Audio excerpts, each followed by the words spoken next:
आज तो ऐसा हुआ था ना, किसी का बुरा नहीं किया हुआ था, तो डर गई थी मैं। तो बताती हूँ मैं क्या हुआ था। पहले अपना परिचय दे लूँ। करंट करंट लगा।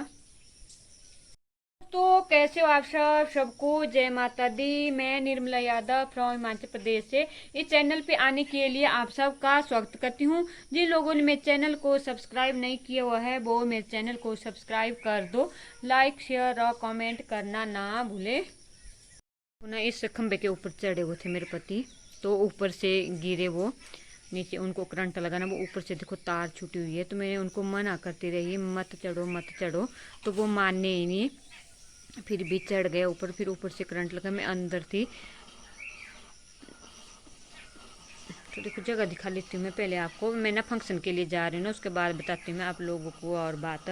तो पहले मैं जगह दिखा देती हूँ कहाँ से मेरे पति गिरे और कहाँ उनको करंट लगा। ऊपर से चढ़े हुए थे, ये पड़े हुए श्रृंगार देखो नीचे। तो यहाँ जो इस पोल का खंबे का वो मूल है, वो उसके मूल में वो ठहरे। पर वो ना सीधे ऐसे गिरे नहीं ऊपर से, वो ऐसे नीचे खंबे से वो श्रृंगार थे ना वो साइड में गिर गए। और वो ऐसे जैसे उन्होंने बाल पकड़ा था उस खंबे को जैसे हाथों से, तो वैसे गिरते गिरते आया वो नीचे तक, खंबे के जड़ तक। तो मैंने बाद में बताती हूँ आप लोगों ने। मेरी पड़ोसनी आ गई है, मैं अब बात फंक्शन में जा रही हूँ। फंक्शन खा के आती हूँ, उसके बाद मिलती हूँ आप लोगों से। उसके बाद बताती हूँ मैं आप लोगों को क्या हुआ। तो अब ना मैं फंक्शन का खाना खा के आ चुकी हूँ। अब अभी मुझे कपड़े भी है धोने को। तो मैं बताती हूँ आपको कैसे लगा करंट मेरे पति को। तो मेरे पति को ना लाइट तो हमारी जब से हमने ग्रिलिंग कराई थी ना, वो जब ग्रिलिंग करने वाले आए हुए थे, तो उनकी ना वो ग्रिल थी, तो वो छूट गई थी यहाँ से ना, वो भी सीधी तार के ऊपर जाके पड़ी थी। तो इसलिए खंबे से जो हमारे घर के लिए तार लगाई हुई है वो छूट गई थी। तो उसके बाद ना उन्होंने लगा दी थी। फिर उसके बाद एक बार फिर छूट गई थी। फिर उसके बाद ना मैंने बिजली वाले हैं पड़ोस में, बिजली का काम करता है वो, वायरिंग वगैरह इस चीज़ का काम करते हैं वो। तो मैंने ना उन लोगों से लगवा दी थी फिर उसको जुड़ा के। फिर उसके बाद वो कुछ दिन बाद टिक रही। फिर उसके बाद ना वो फिर से जुड़ गई। फिर मैं बोलती रही कि तभी तो ना मेरे पति ने मुझे गालियाँ दी थी कि ऐसे 200 रुपया दे दिया, ऐसा कर दिया, वैसा दे कर दिया, कि मैं खुद लगा देता, मैं आपने क्यों बुलाया उनको। तो उसके बाद फिर मैंने बोला मैंने अभी बुलाना है। उसके बाद फिर से छूट गई थी। फिर उसके बाद उन्होंने खुद लगा दी थी मेरे पति ने। तो फिर उसके बाद ना फिर छूटती रहती थी। मैंने बोलती थी, मैं अपने पति को बोलती थी कि बिजली वाले को कंप्लेंट करो, वो खुद आके एक बार ना पक्की करके लगा देंगे इसको, फिर दोबारा कभी नहीं छूटेगी ये। तो उन्होंने ना कंप्लेंट कराई ना कुछ। फिर मैं भी सोचती रही कि अगर मैंने बुलाया उनको तो मुझे गालियाँ देंगे ये। फिर मैं भी ऐसे देखती रहती छूटती थी। तो मैं खुद एक डंडा था बांस का डंडा था, मैं उस बांस के डंडे से ना लगा देती थी उसको। तो आज ना सुबह रात को गई होगी, लाइट छुट्टी होगी, ऊपर कुछ तारों पर बैठते हैं ना गुगिया वगैरह, पंछी वगैरह बैठते हैं, तो वो छूट जाती थी। तो आज रात को पता नहीं कैसे छूट गई वो। फिर रवि को, मैं तो सोई हुई थी, पर रवि को पता चल गया कि पंखा, उसको गर्मी लग रही थी कि लाइट चली गई। वो आई, उसने यहाँ से तार को जोर जोर से हिलाया, तो तार ना वो ऊपर से टूट गई। फिर वो डंडे से भी नहीं लग रही थी, उसकी जो टेढ़ी की हुई थी ना वो ऐसे टूट गई वहां से। और उसके बाद लाइट नहीं आई। फिर मैं सुबह भी की थोड़ी कोशिश डंडे से लगाने की, पर वो नहीं लगी। फिर मैंने बिजली वालों को फ़ोन कर दिया था जो यहाँ बैनिंग का काम करते हैं। तो उन्होंने बोला था कि अब मैं शाम को आऊँगा, मैं अभी घर में नहीं हूँ। तो फिर उसके बाद ना मेरे पति भी आ गए। मैं फिर कपड़े भी थे धोने को, फिर उन्होंने चले गए लगाने के लिए खुद ही। तो ऐसे श्रृंगार लगाया। जब श्रृंगार के ऊपर सीढ़ियों के ऊपर चढ़े वो, तो फिर जब चढ़े तो ऊपर ऐसे कांप रहे थे। मैं तो अंदर से यहाँ डिब्बे धो रही थी, दूध वाले को जो बाजार में दूध ले जाते हैं उसके डिब्बे से धोने के लिए। तो मैं उनको धोने के लिए जा रही थी यहाँ सिंक में। तो फिर उसके बाद ना वो रब्बी बोल रहा था कि पापा ऐसे हिल रहे थे। फिर उसको पता नहीं चला कि, उसने सोचा कि पापा ऐसे हिल रहे होंगे, उसको पता नहीं चला कि उसको उनको करंट लगा हुआ है। फिर उनकी जैसे टांगों से ना वो सीढ़ी गिर गई ऐसे। वो पकड़, रब्बी ने पकड़, रब्बी को भी मारा था उन्होंने, खुद भी मरे थे आज। तो जैसे वो हिले तो सीढ़ी गिरना शुरू हो गई धीरे धीरे। फिर रब्बी ने ऐसे कर कर करके वो सीढ़ी गिर गई नीचे। फिर जिस तरह वो सीढ़ी गिरी तो मुझे ऐसे जोर की आवाज़ सुनाई दी अंदर।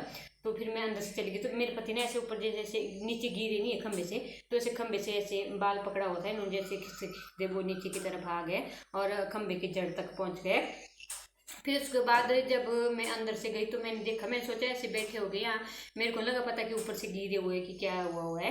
फिर मैं सोचा ऐसे बैठे हुए, उन्होंने खंबे को ऐसे पकड़ा हुआ था नीचे मूल में, तो मैंने बोला कि आप ऐसे क्यों बैठे हुए, उन्होंने बात नहीं की। फिर मेरा ध्यान उनकी जैसे वो गर्दन है ना ऐसी सर है उनकी उसकी तरफ गया, तो उनकी सर में ना ऐसे बांध उनको करंट लग रहा था, ऐसे ऐसे हो रही थी उनके सर की। तो फिर जब मैंने देखा ना मेरी हुई, मेरा रब्बी डंडा, वो बांस का डंडा कहाँ है, डंडा ले, रब्बी बोल रहा था कि कैसा डंडा कैसा डंडा। फिर मेरा ध्यान गया वो डंडा तो वो आ रही है ऐसे स्लैब के ऊपर ही था। तो फिर मैंने सोचा कि डंडा स्लैब के, मेरे तो कुछ भी नहीं समझ नहीं आ रहा था मैं क्या करूँ क्या नहीं करूँ। जो मेरे हाथ में फ़ोन था, मेरे फ़ोन लिया था वो मेरे से नीचे छूट गया, तो मुझे कामड़ी में से कंप पड़ गया मुझे। तो मेरे ऐसे हुई, एक जोर के पड़ोसी का बेटा है हैप्पी, जोर से हुई हैप्पी, जैसे मैंने हैप्पी बोला, जोर से मैंने हैप्पी बोला एक बार, जैसे मैंने जोर से हैप्पी बोला तब मेरे पति ने ऐसे किया, क्या हुआ। तो मेरे पति ने बोला कि क्या हुआ, जब आवाज़ खुली उन्होंने कि क्या हुआ, अवगत था, ऐसा बोला उन्होंने कि मैं कहाँ था ऊपर से। फिर क्या हुआ, तो उनको पता चल रहा था कि मुझे क्या, उन्हें याद नहीं रहा था कि मैं इसलिए खंबे के ऊपर चढ़ा हुआ था कि वहाँ करंट लगा, उनके बिल्कुल कुछ भी याद नहीं रहा उन्हें। तो फिर उसके बाद उन्होंने वो खंबे से अपने हाथ छुड़ा लिए, फिर साइड में बैठ गए वो, फिर साइड में वो बात नहीं कर रहे थे। फिर मैंने बोला रब्बी को कि आप पकड़ो, जब तक मैं भी ऊपर से आती हूँ, इसलिए मैं ऊपर थी लेंटर के ऊपर, तो मैं भी नीचे आती हूँ। तो फिर रब्बी ने पकड़ा, पर जब तक मैं नीचे गई तब तक वो ऊपर खड़े हो गए थे, यहाँ आ गए। फिर तो फिर ना उसके बाद मैं गई पड़ोसी के घर में। चलो मैंने सोचा कि वो पड़ोसी के घर में जा रहे थे कि मुझे बोल रहे थे कि प्लास्टर, मैं नहीं गई, फिर खुद ही चले गए उनके घर में प्लास्टर करने के लिए। करंट लगा, इतना बहुत ज़्यादा करंट लगा होता, फिर भी उनके घर में जा रहे थे कि मैं उनके प्लास लाऊंगा, मेरे प्लास से अच्छा नहीं होगा, उसकी वजह से करंट लगा सोच रहे थे। फिर भी खंबे की तरफ देख रहे थे कि मैंने दोबारा लगानी है।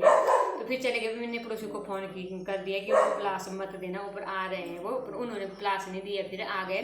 फिर उसके बाद में मैं चली गई फ़ोन लगाने के लिए। मैं सोचा चलो हमारे लाइट नहीं है, कल रात से नहीं है, तो मैं फ़ोन ना चार्जिंग ऊपर कर लेती हूँ, फिर रात को भी टॉर्च वगैरह खाना वगैरह बनाना है, तो मैं बाएँ उसको चार्जिंग के लिए लगा देती हूँ। तो मैं गई उनके घर में, जब तक ऊपर से आई ना तब तक वो रब्बी को दोबारा ले गए कि आप सीढ़ी पकड़ो। मैं फिर दोबारा से लगाया हूँ, फिर उन्होंने ना मुझे देखा ऊपर से आते हुए, तो फटाफट अभी आधे खंभे के ऊपर चढ़ गए थे।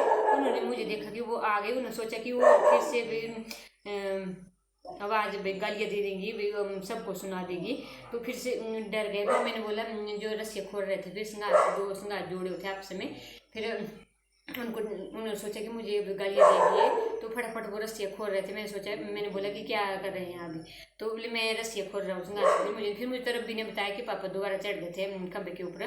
फिर मैंने बोला रब्बी को कि मैं जा रही हूँ फंक्शन में, तो आप नहीं रहना जब तक हम नहीं आए फंक्शन, जब तक हमने घर नहीं पहुँचे तब तक। मुझे डर था कि वो यही काम करेंगे, फिर से ऊपर चढ़ जाएंगे, ऊपर से लाइट लगाने की कोशिश करेंगे। वही हुआ, मैं फंक्शन से गई ना, रब्बी यहाँ उन्होंने रब्बी को लेके गया, वो लगाई है, अब तो लगा दिया, लगा भगवान पता नहीं ऐसे इंसान क्यों है ये। तो मैंने बोला और कोई बुला लेना, बिना लाइट के रिक्स नहीं लेना है। चलो लाइट पीछे बंद की होती है, ट्रांसफार्मर तो होता है, और लाइट पीछे ट्रांसफार्मर से लगी हुई है, ट्रांसफार्मर ऑन है, तो ऐसा रिक्स ना किसी को भी नहीं लेना चाहिए। बिजली बहुत बड़ा खतरा, जो मरीज है भगवान किसी का था, मेरा कंप्यूटर गया हुआ है, वो तो कर रहे ऐसा लग रहा है हुआ ही नहीं है इतनी ज़्यादा। मैं तो गर्म करे दूध में आपको करंट लगा हुआ है, तो वो भी निकले उन्होंने। उसके बाद फिर डिपू के लिए सामान लेने के लिए चले गए, मना करती रही बाद में डिपू सामान आएगा, फिर डिपू से सामान ले गए। तो ऐसे ही इंसान है, कभी ऐसा रिस्क किसी को नहीं लेना चाहिए।